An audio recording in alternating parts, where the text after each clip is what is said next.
X নামক ছেলেটার কি হয়েছে? ছেলেটা ফার্স্ট ইয়ারে পড়াশোনা করে নাই। ফার্স্ট ইয়ারে পড়াশোনা সে করে নাই। তোমাদের মতো তোমরা এখনো ফার্স্ট ইয়ার থেকে সেকেন্ড ইয়ার উঠবা অনেকে। সে ফার্স্ট ইয়ারে পড়াশোনা করে নাই, সে ইয়ার ফাইনাল পরীক্ষা দিছে। ইয়ার ফাইনাল পরীক্ষা দেওয়ার পরে সে যে তোমাদের ইয়ার ফাইনাল হয় না, ইন্টার ফার্স্ট ইয়ারের পরে হয় কিন্তু কলেজে। এই পরীক্ষা দেওয়ার পরে সে দেখলো যে সে তার পজিশন অনেক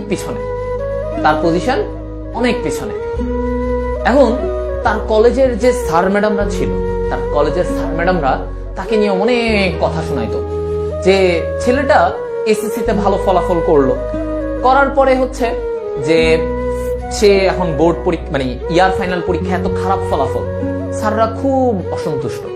স্যার বলো ম্যাডাম বলো, তার বায়োলজির ম্যাডামরা, হ্যাঁ, তার অন্য কেমিস্ট্রির স্যাররা সবাই বলতেছে কি ব্যাপার, তুমি পড়াশোনা ছেড়ে দিছো, তুমি এত খারাপ স্টুডেন্ট কবে হইলা, পড়াশোনা করো না, কি করবা, বড় হয়ে কি এটা হবা ওইটা হবা, কি করবা, বড় হয়ে তো কিছু করতেই পারবা না, বুয়েট মেডিকেল তো পাবাই না।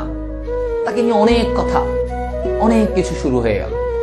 তার ক্লাসমেটরা তাকে বলতেছিল যে কি ব্যাপার, তুই তোর এই এত অবনতি কেন, হ্যাঁ, তুই তো একটা সময় ভালোই রেজাল্ট করতেছিস। ফার্স্ট ইয়ারে সে ইয়ার ফাইনাল দিচ্ছে। তো তুমি চিন্তা করো, এই বয়সটা না এতগুলা কথা শোনার মতো ধৈর্য খুব কম মানুষের থাকে, তাই না? এতগুলা টিচার বলতেছে, বাবা মা বলতেছে, তার ফ্রেন্ডরা পর্যন্ত বলতেছে কি ব্যাপার, তুই এরকম অবস্থা কেন, এই খারাপ রেজাল্ট, এই সেই অনেক কিছু বলতেছে। এখন ছেলেটা খুব কষ্ট নিয়ে ছুটিতে আসছে বাসায়।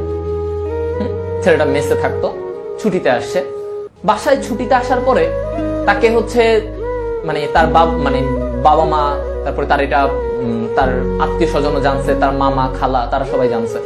তারা জানার পরে না তাকে আবার বাসায় আসছে, কি পড়াশোনা করো না, এটা করো না, তুমি খারাপ ছেলে হয়ে যাচ্ছ, অনেক কথা।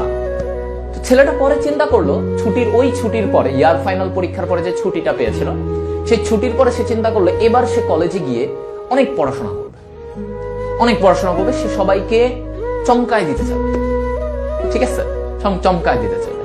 এখন চমকানোর জন্য তাকে অনেক পড়তে হবে, কারণ তার অনেক পড়া বাকি। সে ফার্স্ট ইয়ারে পড়ে নাই, সে ফার্স্ট ইয়ারে ঘুরে বেড়াইছে।